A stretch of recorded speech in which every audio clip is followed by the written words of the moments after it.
एखाद दिवस असा असतो ना की आपल्याला उठायला उशीर होऊनच जातो, पण आज बी मला उशीर झाला होता. पण माझं जे मेन काम असताना मी ते केल्याशिवाय पुढच्या कामाला लागत नाही. ते म्हणजे एक ग्लास कोमट पाणी, त्याच्यात थोडंसं लिंबू, आणि ते घेतलं कीच माझा दिवस चांगला जातो. म्हणजे मला ॲसिडिटीचा प्रॉब्लेम आहे आणि मला ॲसिडिटी होत नाही मग दिवसभर.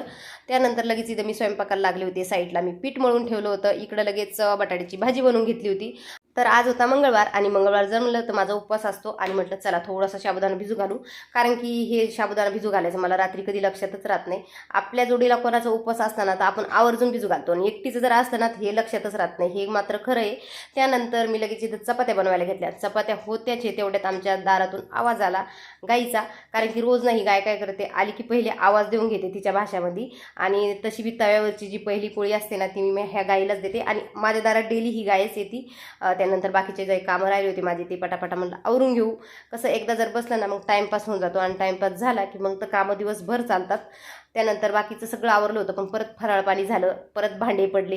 हे तर दिवसभराचंच झाले की काही खाल्लं काही पाणी पिलं की लगेच भांडे पडले, आणि चला ते भांडे घासा. तसं बी माझं पाणी संपत आलं होतं आज.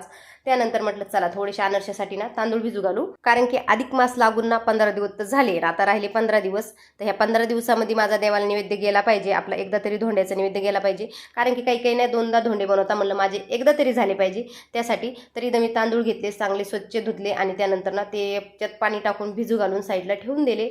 आता याच्यामध्ये आपल्याला 2-4 दिवस तर जाणारच आहे. आणि आज आमच्याकडचं वातावरण एवढं भारी झालं होतं, पहिल्यांदा उन्हाळा लागल्यापासून आमच्या इकडे इतकं भारी असं वातावरण झालं. चला तर बाय, श्री स्वामी समर्थ.